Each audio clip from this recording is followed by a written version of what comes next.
This is the ESPN Aussie Hoops Hour. Kane, Pittman, and Olgun back with you just moments after the Boomers go down to Canada 93-83. In all honesty, this was a high-quality game of basketball. We predicted that coming in, and I think we were highly entertained, even if a little bit disappointed that the Boomers weren't able to finish the job in the second half. But there's plenty to pour through over the next half an hour here. As you know, Olgs, we've been having regular podcasts right throughout the Olympics. You can go to the ESPN YouTube page, wherever you get your podcasts, and you'll be able to find all the content you need. But the Boomers 1-1, Olgun. I don't think that this is a scenario that we didn't predict or maybe expect, even if you hoped you could have a better spot to be. Not the end of the world, but plenty to pour through in what was ultimately a pretty competitive game of basketball. It's probably exactly how we thought it would turn out, to be honest. I thought the Boomers were the slight underdogs going into this one. I don't think Canada were the overwhelming favorites, and that's what we saw. We saw the Boomers come out pretty strong. We saw a bunch of adjustments from Canada. I thought the adjustments on both sides were super interesting to watch, especially what Jordi Fernandez did with that Canada team. And it was the talent that overwhelmed Australia. It was their physicality that overwhelmed Australia, and it was their pace. It was all the things that I think the Boomers are really, really good at. I think Canada are just slightly better at all of them, and the Boomers weren't able to respond. But I agree, largely a really enjoyable game to watch, and the physicality was really fun. Watching Lou Dort, Josh Giddey, Dylan Brooks, all these guys, it was a lot of fun. Yeah, a game of two halves, and as we've just said, I mean, everyone around that the neutrals that were there just said this is as good as game we've seen so far in the Olympics. I think it's a fair point to make. And I do think the top end talent on the offensive side of the ball for Canada was the difference in this game. But if you're Australia and you go in at halftime and you've got a 49-45 lead, you're feeling really comfortable. And that's why I don't walk away from this feeling too negative about what we saw. Yes, I think that there's some tinkering you can do, whether it's personnel, lineups, and we can get into that. But overall, this is now the Boomers, whether it's Team USA, Serbia, France, Spain, now Canada. There hasn't been one of those games where you're just like, okay, this Australian team absolutely can't have stretches in games where they look like they can not only compete, but win the game. So I think from that point of view, you feel good moving forward. And I think that was the sentiment I got from a lot of the players post game. But if you're going to talk about the problem in this game, defense was a focus coming into the Olympic Games. I think another tick for the most part. It was the offense or the lack thereof in the second half, turnovers leading to offense for Canada. And that team with Shea and Jamal Murray and RJ Barrett, who was great again today, you can't afford to give them transition opportunities. You can't afford to give them easy buckets. And in that third quarter, the Boomers gave up 15 points off turnovers. Overall, the points off turnover count was 28-10. You got to win the game on the margins against the best teams. And the Boomers were right there, but the turnovers were too much. Yeah. And the thing that you notice is Canada is going to get tough buckets, right? They're going to get those SGA buckets over contested hands. They're going to have RJ Barrett, attacking mismatches and things like that. They're going to get those. Like you said, you can't give them the easy stuff.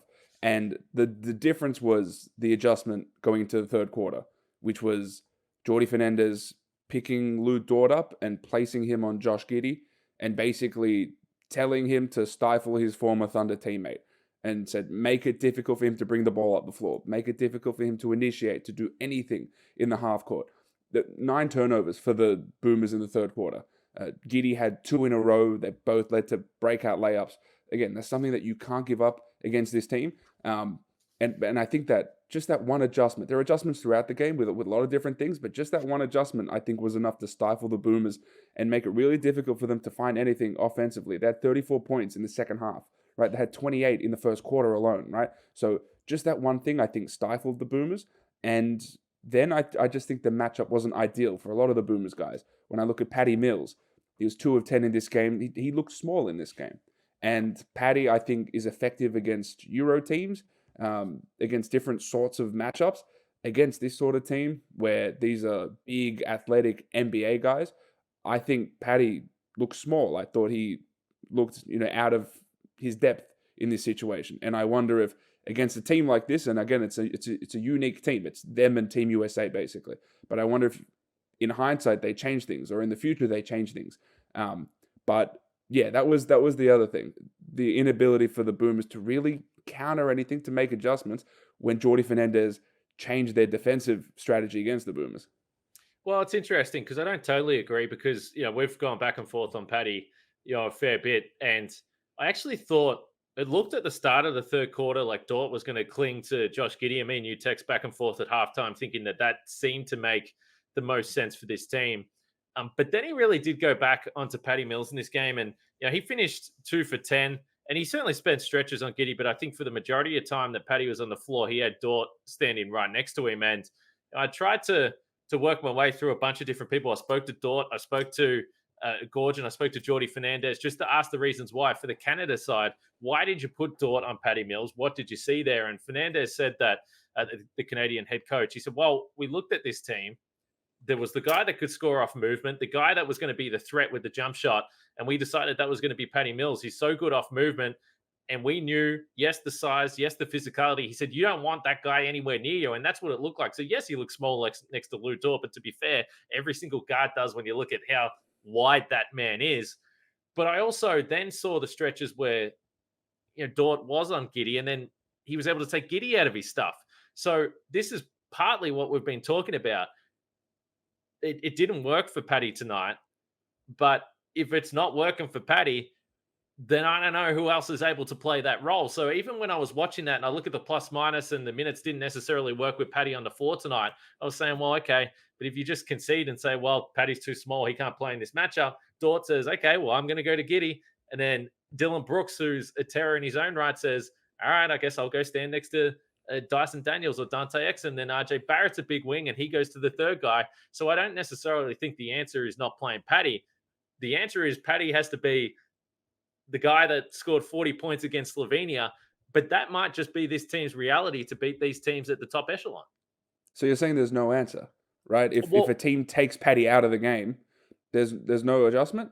Well, I don't think against Team USA or Canada, no, because I'm not sure that they have enough offensive firepower. Against every other team, I think the defense is going to be so good and you have the athleticism, but against the other teams, I don't think you need to take him off the floor anyway. So I think overall, the Boomers can compete with any team here. But I think that we look at the guys that can get you buckets, that can shoot jump shots for the perimeter, and the Boomers don't really have those guys. You hope that Giddey gets hot. You hope Dyson Daniels does. You hope you get offense from Josh Green, who hasn't scored yet so far in the Olympics. But we sort of went through it. And you've got Shai Gilgeous-Alexander. You've got Jamal Murray. RJ Barrett, who had a really nice night tonight. If I look at the box score, what did he finish with? 24 points. 24 points, yeah. And he's the third option on this Canadian team. He would be the best offensive scorer on the Boomers. So I think that's the problem. You're just working through the individual talent, the individual offensive talent. The Boomers can match it, but they need to be perfect in a lot of ways. And that includes, for me, Patty Mills finding a way to hit tough shots against one of the best one-on-one defenders in the world. On the flip side, if we're practically going to concede that Patty Mills is going to be effectively unable to score against a team like this, and let's just say for the sake of argument it's Canada and Team USA, but then he got some what good is looks. his... You're not conceding that he can't score. You're conceding that you need Patty to get your 15 to 20 plus points against those teams to keep pace. I will say that in my opinion, I thought he generally looked out of his depth against the sort of talent on the other team. And whether it's because it's the size of those guys or the length of those guys, the athleticism, whatever, it just seemed like he was never able to get to his spots. It didn't look like his quickness worked against this sort of opponent. And so then let's say in this instance, he's not giving you that much offensively or practically anything offensively.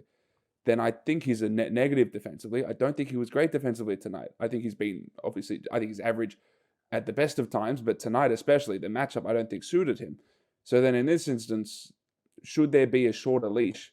Should there be an acknowledgement that I understand this is Patty Mills and what he's done historically for this team, but maybe in this instance, maybe Dante Exum, maybe Josh Green is more effective in these positions as opposed to Patty Mills, because at the end of the day, you have to stop the other team. And Canada dropped 93 points on the Boomers. That's a lot of points to give up for a team that's supposed to hang its hat defensively. I was surprised because I no, not necessarily. I don't feel that way, but I was surprised that, and we saw it with 7 minutes and 30 seconds to go in this game. The Boomers decided to go small. They went with Josh Green, Giddey, Mills, Daniels, and then Landau. I know Goorjian spoke a lot about going to those smaller lineups. We did flag it before the Canada game. I thought we would see a little bit more of it.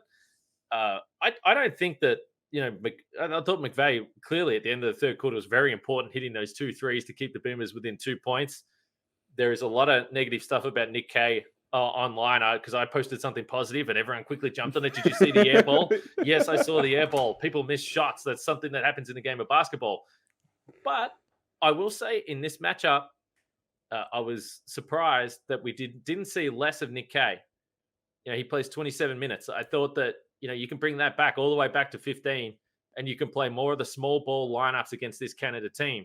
And I actually think in that scenario, that gives you a better opportunity to still have Paddy on the floor, because then you can have Giddey, you can have any combination of Green, Exum, Daniels, and then all of a sudden the defensive versatility, the athleticism, I think you can still manage that. So, maybe Paddy could have played a fewer minutes, but I thought that we were going to see a little bit more of that small ball with one of those wings at the 4. I agree. And again, we mentioned RJ Barrett. He's the guy who did the bulk of the damage for Canada. Yeah. That was ostensibly Nick Kay's matchup, right? That's ostensibly the 4-man. And again, if you have someone who's more of a like-for-like matchup against RJ Barrett, maybe you're able to contain him to a higher extent. I agree that I don't think Nick Kay was the best guy to have out there for bulk minutes, just from a matchup perspective in this one. I thought there are a few things in this game that I thought were questionable from a rotation standpoint. I thought there was a stretch in the third quarter where I think Giddey sat for 6 or 7 minutes. It's been 2 games in a row. And when these tournaments, when your tournament can come down to a game, and even then it can come down to a quarter, play your guys 30 plus minutes. It's okay. Like Giddey played 28 some odd minutes tonight. You can play them 30 plus minutes. Like, it's fine. There was some fatiguing that we saw in the fourth quarter with Giddey, but I honestly think that was just down to Lou Dort getting up and in him, and then maybe him trying to be overly aggressive. But I think you can play these guys bulk minutes. Dyson Daniels played 31 minutes. I'm very fine with that. I thought he was really, really good on both ends. I'm okay playing him that amount of minutes. Keep Giddey out there. You don't need to sit him for 6 minutes, especially when there was some stagnation offensively. That confused me. And then the other thing that I found really odd, and I think is an issue going forward, is these big man minutes, where, again, I thought Jock Landale was good. I think he's still underutilized, to be honest. But when he's off the floor, I don't think there's a clear direction of who's coming on and what that person is supposed to do. I don't think there's a level of confidence in whomever is coming on for Jock Landale. And again, I don't. This is a conversation that we have been having since the start of this campaign, since this team was chosen, and since the first time we saw Magne step on the floor ahead of Dorture. And I get questions in my DMs and in my mentions ad nauseum of what is happening to Dorture. And at this point, they're just throwing something at a wall and seeing what sticks. It doesn't seem like there's any method to this. They're just seeing what works, and I don't think they have a clear direction of which way they want to go. So Jock has been so good, so damn good through 2 games really at the moment, and you bump him up to 31, 32 minutes, then you're only really covering for about 6 to 7, and I don't know if you even go super small for one of those minutes there. But we saw some Nick Kay at the 5 minutes, and just like the World Cup, I did not like them. No, and that's why then you get questions about potentially other guys that maybe had some more athleticism that could have played there. But anyway, I'm not jumping on the Nick Kay is terrible bandwagon, because personally I just think he's an easy target. Like, I think that he's a solid basketball player, and other players can airball threes. That doesn't draw attention. Nick Kay shoots an airball, and you'll be hearing about it for the next 3 weeks. So I don't necessarily jump on that bandwagon, but I think tonight was a night where you reel in those minutes and you utilize the NBA wings, because that's who you're playing. Like that, and there's only 2. It's the matchup. That's all it is. We're not saying these guys are bad, these guys are good. We're saying that you have to adjust to what's in front of you, right? And I don't think this coaching staff effectively did that. Well, and there's only 2 teams really that is against. It's Canada and also Team USA, and we'll see what happens there. I think also with the Giddey stuff and the third quarter, I think it's fascinating, because I did ask Brian Goorjian about, it was the turnovers, but what necessarily happened in the second half, because I came into halftime looking at this game and I tweeted it. I said, this is a Canadian team that is relying on its one-on-one shot making, the perimeter shot making, and overall individual talent versus an Australian basketball team that is running a half-court offense and is really not afraid at all of the physicality right now. They were ramming it down the throats of this Canada team. They were playing bully ball. And Goorjian said that he thought fatigue was a problem in the second half.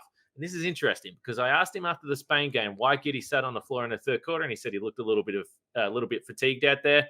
Now, when Giddey came out of this game at the start of the third quarter today against Canada, you already mentioned it. He did just have 2 turnovers. He missed the 3 before there. Paddy Mills also had 2 turnovers of his own in this stretch and missed the 3 of his own. So both of those guys were really struggling. And I didn't necessarily think that it was trying to keep the minutes down or the fatigue, but I think he decided to go with Dante Exum. I thought Exum was huge in the third quarter. And here's where I'm wrestling with it in my head, because I look at the first half, 2 games in a row, Giddey has been the best player on the floor by an absolute mile. He's been dominating. The way he ended the first half was spectacular. He's looking like a legit Olympic superstar right now. But it's 2 games where the Boomers have struggled out of halftime, and they've needed bench units to keep them afloat. And even though Giddey was off for most of that third quarter, that run there, he did come on late in the third quarter, but they were still only down by 2 points. My biggest concern is that Goorjian has referenced this a number of times now, the fatigue. And I just said to him, well, you might have to play Canada again. So if you're concerned that fatigue and physicality was a problem, what can you do about that? And he said, well, maybe we have to look at the rotation and the sub pattern. And instead of giving guys 5 or 6 minutes on the floor, we cut that back to 3-minute stints. And, again, I don't think that's going to cut it against the best. Either your best guys can play 30, 32, 33 minutes, or they can't. Because to me, like for Australia, with a guy like Giddey, you need him to play that many minutes. You need Landau to be there. You need Dyson Daniels to be there. Because I think the longer you go down the roster, you see guys that maybe you don't want to extend those minutes against the absolute top echelon teams. Yeah, look, I'm not an elite athlete. However, I think no comment. You're gonna, but we don't. I don't think me or you would need to disclose that. But I just had to, for the record. Carry on. There's you play 5 or 6 games in this tournament, right? And there's 2 days off. 2-day break in between every game. You can play guys 30 plus minutes, like with the greatest respect. If a guy, I am so sure that these guys would be okay if they didn't have extended time on the bench. If a guy looks to be fatiguing, then put him in different spots. If Giddey is having trouble bringing the ball up the floor, or when he gets over half court, he's being disrupted by Lou Dort. Like, why didn't we saw 0 post touches for Giddey in this one? That's something that I figured this team would keep going back to. Put this team in positions to succeed, right? There's a point where I think this outcome and all of the processes we saw in this game, it sort of revealed a lot of the issues for this team. But I think these are issues that are very matchup specific. I don't know if the Boomers go through the bulk of the issues they went through today against any other sort of team that's not Canada or Team USA, right? The game plan is completely different going up against a Euro team, and it was different against Spain. It's going to be, I think, the matchup against Greece, from what we saw of them today, I think it's going to be really similar to the matchup the Boomers had against Spain. So, again, all of these are issues that need to be fixed, and it's really good that these are being revealed now, but I don't think these are ones that are going to really stick with the team going forward. The issue, that the overarching thing, when you think like broadly about this, is just the inability to be malleable when it comes to your strategies from matchup to matchup. You can't go into every game like it's the same game, like you're playing the same team. These teams are different. They have different skill sets. They have different star players. This Greek team is going to be slightly different to that Spanish team. They play similar style of play, but you're guarding Giannis. You have to change things up based on the matchup you're going up against. I don't think the Boomers did that effectively in this game. And hopefully it's something they learn from, thankfully, based on what I understand the sort of ramifications are and what they need to do to get to the quarterfinals. It shouldn't be too harmful. It very well could be, but there is still a fairly decent chance that they can get through to the quarters. Here's the only counter to that. You lead the game at halftime. You go into the fourth quarter, and that's where things really drop off. But the fourth quarter was, as we say, we would have liked to see some more small ball. The fourth quarter was actually your worst quarter in terms of offense when they did try that. They did give up on the Will Magday minutes early and decided to give Duop Arif. Now, he only played a couple of minutes. Obviously, Dante Exum comes into the rotation, and I commented that I think he's been almost the greatest steadying presence on this team over the last few tournaments, and I thought he was great in the third quarter. So I think we go back to the Spain game and we kind of praise the coaching staff. Okay, they're tinkering with the rotation. They're not sticking to one exact game plan. So, while we've pointed out things that I think that they could change, I do think that they're kind of being a little bit flexible. The question would be whether you came into this Canada game and made a change before you walked in. You came in with a different strategy. But I also think there's something to be said to be sticking with the group that so far over the last 2 weeks has played well. So I think you can make an argument for either case. If I'm just going to play devil's advocate. No, and look, I can appreciate that. But then by the same token, I look at what Jordi Fernandez did in this game and some of the adjustments that he made. And I think that was enough to get Canada over the line. And it wasn't just the whole, throw Lou Dort out there, tell him to play up and in, to be a little bit more aggressive than he usually is. But it was also, even in the fourth quarter, when I think they realized that Australia was going to be trapping a lot, throw Ken Birch in there, someone who's I think, a more effective offensive player than Dwight Powell. And he had some really good finishes around the rim. I thought that was really, really effective from Jordi Fernandez as well. This was a really well-coached game from Canada.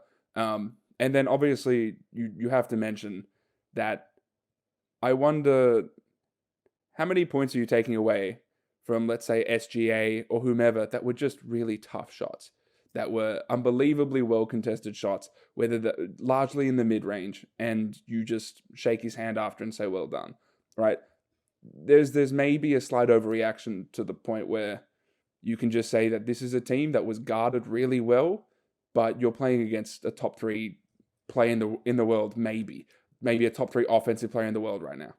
Yeah, before we move on to the Boomers playing another top 3 offensive player in the world in Giannis Antetokounmpo in 2 days' time, Shay, I'm glad that you brought him up because we haven't spoke specifically about him a lot in this game, but he plays 25 minutes and he only gets up 10 shots. Awesome. He hits 8 of them, and I think out of the 8 that he hit, maybe 2 were like, okay, he probably is happy with that look. At least 6 of them were hand in his face. And, even though we talk about Patty Mills' defense, I thought he was able to come up with a few important strips at important times. And he also had that really awesome defensive possession on SGA where he kind of pivoted, spun around. He picked up his dribble. He went underneath him and then banked a shot from the mid-range. I mean, the guy's just absolutely ridiculous. But the main point that I want to get to, how good is Dyson Daniels? Look, you want to talk about the positives, and Giddy's been awesome and Landau's been awesome. Dyson Daniels has been out of this world. And I thought again tonight, he was sensational one-on-one defense, particularly with that matchup when SGA was on the floor. And then on the offensive end, he's just pulled out the spin move that he's had to put away in the New Orleans Pelicans because they don't let him get a touch on offense. And now he's like, no, I can actually score the ball. And I asked Jock Landau about it post-game, and he said, yeah, it's interesting. When he came to camp, we said, just be a defender, man. That's what you're going to be for this team. You're going to be the primary defender. We know that's what you can do at an elite level. And now he's saying we're actually seeing the confidence grow to a level where when he's in attack mode, he's not just thinking, okay, I need to get the ball to Giddy or I need to get the ball to Landau. He's like, no, I can attack the rim and score. And he was 4 for 6 on 2s tonight. So Dyson Daniels was massive again, and he's proving and showing that he's world class. Yeah, that's one of the things that empowerment does to a player, right? Yep. He was empowered on the defensive end. They told him, you're our starter. You're our primary defender. You're the point of attack guy and the best offensive player on the other team. And then we almost forget that because he's now been assigned to the wing, but he's still a point guard. So he's a point guard in a wing's body, being forced. I say forced. He's being told that you're on the wing now because we have our guards here. But when things get a little bit stagnant, he still has the ability to go out there and create, come off an on ball and give a little pocket pass to somebody, get on the rim, that little spin move. He does a really good job of using his size and physicality to get on the rim. There was a slob wizard. There's an example of the slob wizard where we saw it was like a little sort of locking of the eyes between Dyson Daniels and Josh Giddey. And Josh Giddey threw a sort of a lob pass over the top for Dyson Daniels, who caught it, got a dunk. He's been really, really good on both ends. He has been one of, if not the most reliable player for this team. You know that he's going to give his all defensively. He's going to be rock solid defensively. And offensively, he's generally hitting shots. He's finding his scores in the paint. Honestly, this has been a revelation. And I'm really happy that this was the sort of, he took the Matisse Thybulle spot, but this is the sort of benefit of that. The fact that we have been able to unearth what this version of Dyson Daniels is. He's been great. And that play that you're talking about, I don't know, for anyone that was watching the game on TV at home, depending on what broadcast you were watching, I have the pleasure of sitting directly in front of the great Andrew Gaze. And so you hear him when the octaves really get up in his voice and he gets really excited. And I think that play might have been his peak excitement moment of this game. It was beautiful. And Giddey had obviously a number of great passes in this game. So let us know in the comments. I know, particularly on YouTube, where you can really get involved in the show and drop some thoughts on the Boomers game tonight. Yesterday, the Opals game, of course. So if you jump on YouTube, get involved and let us know what you thought. Is it panic stations for the Boomers? I would say no. I think overall they played solid for 3.5 quarters in this game, and maybe just that individual talent gap did show out in those little moments there. But I think for the most part, the Boomers are going to be in good shape. But Olgun, Gorge did say this. He said, look, I'm not going to shy away. This is the challenge for this team now. You go in at halftime and you're like, okay, we can match it one-on-one. We're looking great in this. And then you have a rough second half, and you've got 2 days now, and you've got Giannis coming in. And I was at that Spain game earlier today. And my God, the Boomers, like, get in the ice bath, prepare yourself, sleep well. I don't know, bring all the courage you've got, because this man is going to be coming downhill relentlessly, and he is going to try and take some bodies with him along the way, because Giannis is out of control, despite the fact Greece 0-2. But for the Boomers, if you want to get to Paris, you want to get this win. This is Nick K. I understand today wasn't your day, but stay off Twitter. Do not read anything that anyone has said about you from today. Again, jump in an ice bath. Make sure you're prepared for Giannis Antetokounmpo. I don't know how the Boomers are going to approach this matchup. Spain went to a box and won at one point in the fourth quarter there. It was really and unique. the box was around Giannis, and the other one was just defending the other 4 guys. It was literally Willy Hernan-Gomez connected to Giannis, and then just a box around. It was hilarious, but it worked, right? And just I've written this down, and I hope this is all correct. The sort of what the Boomers have to do here, right? And I'm going to go through this as quickly as I can. Okay. If Canada beats Spain, which I think is the expectation, any Australia win would see them finish in second place. Yes. So that would be Canada, then Australia. So Australia, Greece is first. If they win that game and then Canada wins, it's Canada, Australia as 1 and 2. Yep. If Canada beats Spain and Australia loses to Greece, their magic number is 9. If the Boomers lose by 9 or less points, then they would finish second. That is if Canada beats Spain and Australia loses to Greece. Mm-hmm. So there's that.